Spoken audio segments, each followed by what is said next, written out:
Hi ಎಲ್ರಿಗೂ ನಮಸ್ಕಾರ. ದಿನಕ್ಕೊಂದು ಕಥೆಯಲ್ಲಿ ಇವತ್ತಿನ ಕತೆ ನಮ್ಮ ಉದ್ಧಾರದ ಅವಕಾಶ. ಒಂದು ಹಳ್ಳಿಯಲ್ಲಿ ಒಬ್ಬ ಡಾಕ್ಟರ್ ಇದ್ರು. ಅವರು ತುಂಬಾ ಫೇಮಸ್ ಆಗಿದ್ದಂತಹ ಡಾಕ್ಟರ್. ಆ ಡಾಕ್ಟರ್ 2 ನಂಬರನ್ನ ಬಳಸ್ತಾ ಇದ್ರು. ಏಕೆ ಅಂದ್ರೆ ಒಂದು ಪರ್ಸನಲ್ ನಂಬರು, ಇನ್ನೊಂದು ನಂಬರ್ನ ಎಲ್ರಿಗೂ ಅಂತಾನೆ ಡಿಸ್ಪ್ಲೇ ಹಾಕಿ ಇಟ್ಟಿದ್ರು. ಪ್ರತಿಯೊಬ್ರು ಕೂಡ ಯಾರು ಎಷ್ಟೇ ಹೊತ್ತಿಗೆ ಕಾಲ್ ಮಾಡಿದ್ರು ಕೂಡ ಕಾಲ್ ಪಿಕ್ ಮಾಡ್ಬಿಟ್ಟು ಆನ್ಸರ್ ಮಾಡ್ತಾ ಇದ್ರು. ಏನೇ ಸಮಸ್ಯೆ ಇದ್ರು, ಊರಲ್ಲಿ ಏನೇ ಆದ್ರೂ ಕೂಡ ಎಲ್ಲರೂ ಈ ಡಾಕ್ಟರ್ ಹತ್ರ ಬಂದ್ಬಿಟ್ಟು ಔಷಧಿಯನ್ನ ತೆಗೆದುಕೊಂಡು ಹೋಗ್ತಾ ಇದ್ರು. ಹೀಗಿರುವಾಗ ಒಂದು ದಿನ ರಾತ್ರಿ 12 ಗಂಟೆಗೆ ಒಂದು ಕಾಲ್ ಬರುತ್ತೆ. ಅದು ಎಮರ್ಜೆನ್ಸಿ ನಂಬರ್ಗೆ. ಸೊ ಡಾಕ್ಟರ್ನ ಆನ್ಸರ್ ಮಾಡ್ಬಿಟ್ಟು ಕೇಳ್ತಾರೆ, ಏನಾಯ್ತಮ್ಮ, ಯಾರು, ಏನಕ್ಕೆ ಅಂತ. ಆ ಕಡೆಯಿಂದ ಒಂದು ಅಮ್ಮ ಫುಲ್ ಜೋರಾಗಿ ಅಳ್ತಾ ಇದ್ದಾರೆ. ನನ್ನ ಮಗು ಯಾಕೋ ನೀಲಿ ಕಟ್ತಾ ಇದ್ದಾನೆ, ಏನಾಯ್ತು ಅನ್ನೋದು ಗೊತ್ತಾಗ್ತಾ ಇಲ್ಲ. ಹಾವು ಕೂಡ ಕಡ್ದಿಲ್ಲ, ಎಲ್ಲಾನು ಚೆಕ್ ಮಾಡ್ದೆ ಡಾಕ್ಟ್ರೆ, ಆದ್ರೆ ಕೆಳಗಿನ ಭಾಗ ಪೂರ್ತಿ ನೀಲಿ ಆಗ್ತಾ ಬರ್ತಾ ಇದೆ ಅಂತ ಹೇಳ್ತಾರೆ. ಸರಿ ಅಮ್ಮ, ಯೋಚನೆ ಮಾಡ್ಬೇಡ, ನಾನು ಹೊರಟು ಬರ್ತೀನಿ ಅಂತ ಅಡ್ರೆಸ್ ಕಳಿಸಿ ಅಂತ ಹೇಳ್ತಾರೆ. ಅವರು ಲೊಕೇಶನ್ ನ ಕಳಿಸ್ತಾರೆ. ಇದು ಒಂದು 10 ನಿಮಿಷದ ದಾರಿ ಆಗಿರುತ್ತೆ ಡಾಕ್ಟರ್ ಮನೆಯಿಂದ. ಡಾಕ್ಟರ್ ಒಂದು 5 ನಿಮಿಷ ದೂರ ಹೋದ ನಂತರ ಒಂದು ದೊಡ್ಡ ಹಳ್ಳ ಬರುತ್ತೆ.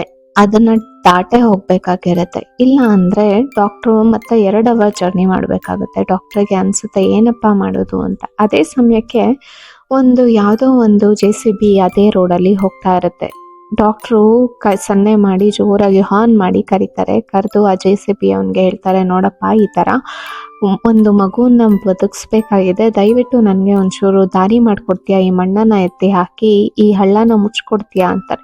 JCB ಅವನು ನೋಡ್ಬಿಟ್ಟು ಸರಿ ಆಯ್ತು ಅಂತ ಮುಚ್ಚಿ ಕೊಡ್ತಾನೆ. ನಿಧಾನವಾಗಿ ಡಾಕ್ಟ್ರು ಕೂಡ ಹೋಗಿ ಹುಡುಗನ ಮನೆಯನ್ನ ತಲುಪ್ತಾರೆ. ನೋಡಿದ್ರೆ ಹುಡುಗ ಎಲ್ಲ ನೀಲಿ ಆಗ್ತಾ ಬಂದಿರುತ್ತೆ. ಸರಿ, ಡಾಕ್ಟ್ರು ಏನು ಮಾಡದೆ ಹುಡುಗನ ತಲೆ ಕೆಳಗ್ ಮಾಡಿ 2 ಗುದ್ದನ್ನ ಗುದ್ದುತ್ತಾರೆ. ಯಾಕೆ ಡಾಕ್ಟರ್ ಈ ತರ ಮಾಡ್ತಾ ಇದ್ದೀರಾ ಅಂತ ಅಮ್ಮ ಜೋರಾಗಿ ಹೇಳೋದಕ್ಕೆ ಶುರು ಮಾಡ್ತಾಳೆ. ನಂತರ ಹುಡುಗ ನುಂಗಿದಂತಹ ಕಾಯಿನ್ ಹೊರಗಡೆ ಬೀಳುತ್ತೆ. ಹುಡುಗ ಉಸಿರಾಡೋದಕ್ಕೆ ಶುರು ಮಾಡ್ತಾನೆ.